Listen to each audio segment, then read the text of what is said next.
Hi, John. Hey there, Paul. Hang on just a moment. I'm going to grab my headphones real quick. Okay.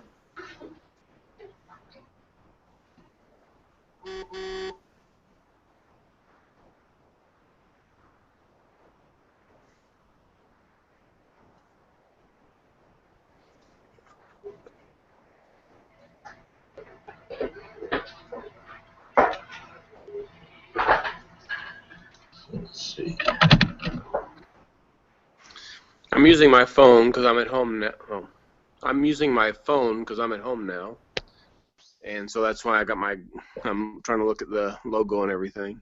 Oh, that's fine. That's fine. I like the logo much better, actually. Thank you. Yeah. The color scheme on the other one, this one's a little more masculine, and I like that. Yeah. The other one was too much basic blue and basic red, and this is definitely different. On my end, the blue looked a little lavender, and the red looked a little pink, and so this is looks to me like a solid color. Good. All right. I emailed you the overlay. Oh, okay. I don't think I have it. Sorry to interrupt your lunch. Oh, it's cake and coffee. Oh, that sounds pretty good. I was having trouble because of the rectangular design of the logo, making it fit in the normal logo spot of the toolbar, the lower third. So I decided to custom design an overlay. So instead of turning on the lower third, you'll turn on the custom overlay and load this in. And it's set for the 720p resolution. So I had sent you a note earlier. I think I mentioned to you that it didn't go through. I was walking into the gym and hit send, and knew that I'd be in there for about an hour or more. And when I got my phone out of my gym bag after the workout, I saw that it did not send. Their Wi-Fi there, they have free Wi-Fi, but it's a little, it's slow or something. And I noticed that I subscribe to several podcasts now. I take an old iPod with me, and I think it was trying to download podcasts is the reason I couldn't send or receive messages. Oh, okay. Just using up that much of my allotted bandwidth, I guess. Yeah. But I listened to the Florida College Chapel and a few others. Oh, neat. I didn't realize they had that as a podcast. Yeah, it's audio only, and it's the short little.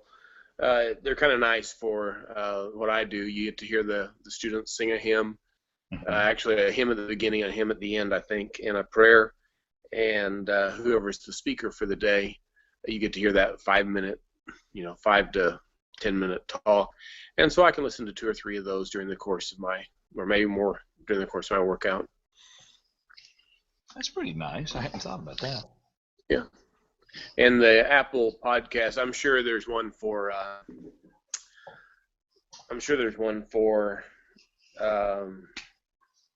Android, but the podcast it automatically downloads those. The iTunes. I use an app called Pocket Cast, and it works very well with handling videos, audio podcasts, and stuff.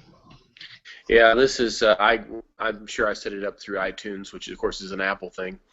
But we got Julia a new iPod, and I just took her old iPod 4, which is really pretty old.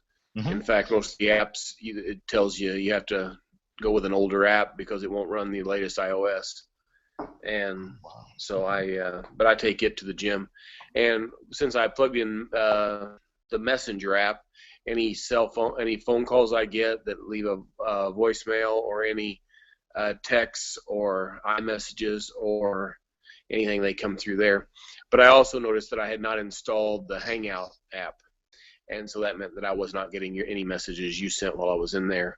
I tried to install it, but again, I think it was trying to catch up on all the podcast downloads because it had lost connection here at the house and wasn't able to. But no big deal. We got connected here. One side note: this is a live broadcast. It's not advertised. I just put it as public, so on my page. So odds of someone stepping in is very slim. But yeah, I appreciate that. Just to be careful. Yeah. And of course, like I said, I'm just using the iPhone 6 and just holding it up here. It looks good though. Looks good. Does it? I don't know if that. I'm assuming that's a high definition camera, probably something around 2 megapixels. Are you using the front-facing camera? Yeah. Okay. I can't really tell. Let me turn off my the overlay for just a moment. I'm trying to tell if I'm getting an HD signal from you, and I can't really tell. I'm not seeing it as we normally would. It may not be. It may just be strictly for this kind of video chat and going with a lower quality. Could be on mine. If my camera's not HD on this laptop, then it might not have initiated an HD. I can't remember. I looked into all those stats and everything. Okay, I was thinking about. I've been trying to rework the proposed outline for the forum on the 29th. Right. Did you follow any of that discussion on Preacher Talk that started? Yeah, I meant to send you a little note that I was gonna tease you about. Oh, I'm sorry. I think I talked over you there. Go ahead. You're fine. I was gonna send you a little note teasing you a little bit about having stirred up a hornet's nest there, but I wish that some other fellows that I have more confidence in, or that may not be the right word. Experience with. Yeah, experience with. I would like if Doy would have. And I don't know him personally actually, but I've read a lot of things that he's written, and he has obviously done some study on this from his comments. So. Well, Doy got it started. But I haven't. I did look at the discussion that went on there, and so we're going to have to be careful and prudent about the way in which we approach that. Well, it's funny. Doy started it. I say that half joking because in his answer to my question, he was just warning you got to be careful when you start using the term punishment, and here's why. And that kind of got the snowball rolling down the hill. That led to all the other discussions. However, though, after reading through all that and kind of digesting some of it at least, I think the fundamental question we may start with is, what is the punishment for man's sin? Because the way that some of them talked, and I didn't see a Bible verse from two of them directly, but one of them said from the beginning, the punishment for sin has always been death. Well, is that the case? And what death is it that is the punishment for sin? If that makes sense. Well, I guess, real super fundamentally, Romans 6 talks about the wages of sin is death. We talked about that when Adam and Eve sinned, it says in the day they eat thereof, they will surely die. Mm-hmm. And then Isaiah in his... it's not the Lord's fault, but his hand's too short or his ear's too heavy. Wow. But your iniquities separate you. Death is a separation, and so. And see, that's I guess that's the point. That's problem I'm getting into with this, because it's got to be a spiritual death, a separation from God. I pull that from Ephesians chapter 2. When he says we've been made alive when we were once dead in our trespasses and sins. Right. So I guess my point is, it can't be physical death, because then Calvinists would be right. Why do some infants die? Well, they die because they're guilty of sin. If physical death is a consequence of our sin. It can't be eternal death. Well, eternal death can come, okay? I have to think about that one. I've always approached that from two different perspectives. Is that there are, there's two different deaths that enter the world when sin did. Mm-hmm. One being that spiritual death that happened when they committed that, and they were separated from God. Mm-hmm. They were driven out of His garden, right. and like that. To the tree of life. But also that physical death came upon mankind, mm-hmm. And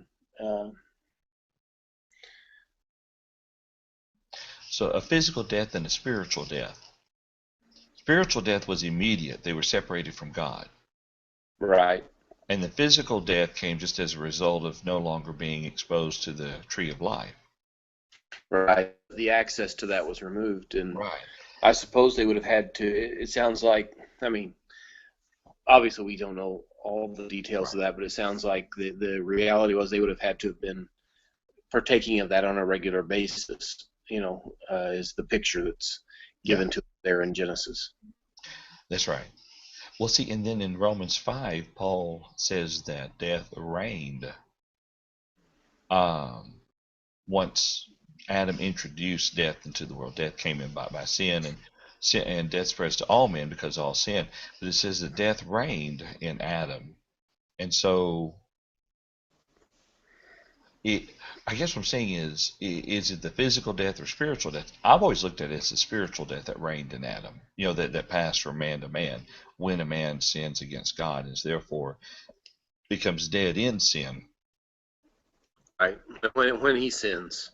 Yeah, exactly. That happens, but sometimes people that, and this is where that physical or that spiritual death passed. No, I said that wrong. The physical death passed to mankind.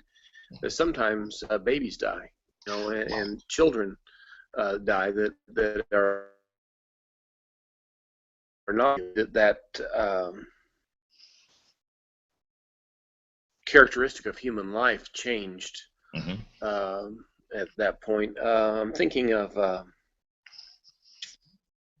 passage that may be kind of hard about that is that where it says that by one man death entered the world, that being the first Adam, and the second Adam and all of that. That's a little interesting how you handle that and parsing out the spiritual and physical death in a passage like that. Well, see, that's Romans chapter 5. Oh, that is okay. Yeah. And the trump card, if you would, that Calvinists use is verse 19, where it says that for by one man we were all made sinners. Okay. However, when you go back up to verse 12, it explains that death passed into all men for all men sin, or for all sin, or something like that. But so the question is, Calvinists, I suspect, would say that's physical death. Okay. Whereas if we look at it as a spiritual death and factor in Ephesians chapter 2, then we realize the spiritual death is being dead in trespasses and sins, being separated from God. 1 John chapter 5, or 1 John 2, 1 John 1 verse 5. So I guess that's what I'm coming back to is, what is the punishment for sin that Jesus would have had, or that Jesus took, so that we don't have to be punished? I understand he died for us and he gave his life for us, and all that is very scriptural and factual. That he presented himself as an offering. Hebrews chapter 10, beginning verse 5, God prepared a body, and that body was the body he gave Christ, so that Christ could be offered for our sins, so that we don't have to die in our sins. But they appeal to the passage. I don't mean they like they and us, but just the gentleman we're discussing this with, that the bore means carried away, and so I don't think punished. They would think that's what it's talking about there, but instead just that he was the conduit that funneled our. I mean, I'm using clearly not biblical terms, but it funneled our sins away. Well, that's right. And when you look at it, Isaiah 53, instead of taking it apart, you have to look at it as the whole. And it was him dying for our transgressions and everything he suffered as a result of that. Although, to make use of the time spent in that discussion last week, I decided to preach on the suffering of Christ when he died upon the cross. And looked at a couple of aspects and pulled from Isaiah 53.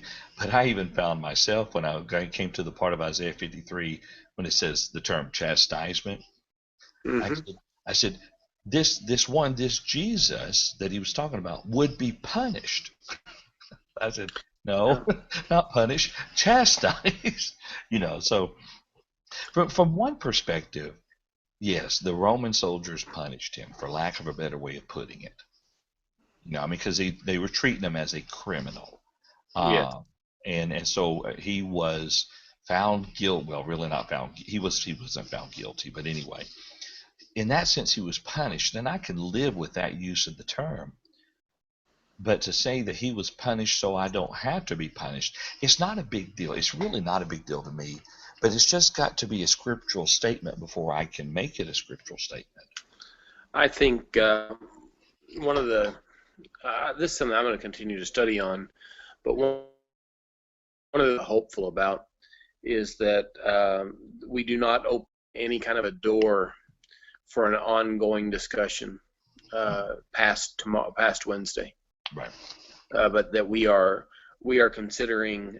This is just my thought, but that we are considering uh, a week from Wednesday a hard date for starting Second Corinthians. As a matter of fact, that reminds me. All the new overlays, I need to tell everybody, don't use it this Wednesday. Right. That will all be new for May. the Second Corinthians study. Exactly. And will Daniel's not going to be a part of that? Is that Well, this is going to be his final? it's going to be kind of, what I understand, officially his final, but he's going to try to pop back in from time to time as he can. And so I've prepared an overlay for him as well. Okay. There may be times that we, for whatever reason, a couple of us can't make it. We holler at Daniel and say, hey, get out of bed early in the morning. We need you. Yeah. He'll be right there. And he knows the pattern and everything, so he can drop right in. I don't think he's anxious to get to step in on a regular basis, but on an occasional basis, that would be Yeah. good. And I don't blame him. 6 o'clock every Wednesday is kind of. What about Seth? What is his time frame for exiting? Well, I haven't heard anything specific other than the general ballpark of June. June. Okay. Well, that's not that far off either. So. Right. Um, I may talk with Doy a little more, and ask if he would like to one day sit in on a study with us. As a guest panelist. Yeah. And see if this would be something that he might be interested at some point working into a regular spot, depending on if we have to lose, depending on who we end up losing and so forth. Yeah, I really like Eric. He's a good addition. You and Tom obviously are the anchors. You and I and Tom. Right. But 5 doesn't seem to be a problem these days. 5 was a problem when we had I understand. more vocal people on the study. Right. Yeah. But it seems like we managed that pretty well. And even having 7 or however many it was, I think it was 7 this past 7 or 8, I forget. 7, because Eric wasn't there. Everybody was respectful, and that went well. I think if anything, we've kind of put the bug in Brian and Bobby to start their own study like this. Sure, and they could do that. Yeah, they've talked about it, but now being a part of it and kind of seeing at least one approach to this type of organization, I think I think it'd be good for them to kind of start their own weekly study. Especially with the magazine behind them, the R, it'd give them a good platform. And I've utilized their material out of that to help me, and so I appreciate them. But their approach and what they would hope to accomplish in a study like that might be different than what we are. I would probably watch if they started something. Oh yeah, it'd be something, another good one. And that's what I'm saying. There's with this technology and the number of men in the Brotherhood and the number of Brotherhood papers that have been done, surely you would think there would be more online studies such as this. I mean, it doesn't take as much prep work as printing a publication. I mean, there is, I guess, when you initially begin it, but you Yeah, do have to you do have to set aside, an hour a week or two. educating yourself. We're teaching basically familiar passages right now. Mm, We're not entering in any studies that we have. right. It's not like we're devoting the amount of time that we would spend in sermon preparation Correct. for this hour-long study. So And I think that's why I'm gonna have to take off, John. oh, alrighty. I was going to say I've got kids to pick up in about 10 minutes, so Oh, I'm with you. uh, Okay. from school. I'm sorry. No, we'll talk more about it later, and I'll send a note when I've got the document a little more solidified for Wednesday. That sounds good, and I'll look at what we already have and try to make sure that I'm ready, and hopefully it will go as smoothly as last Wednesday did. And I'm looking forward to 2 Corinthians. Same here, Paul. All right, You have have a a good good one. afternoon. You too. We'll see you now. Bye.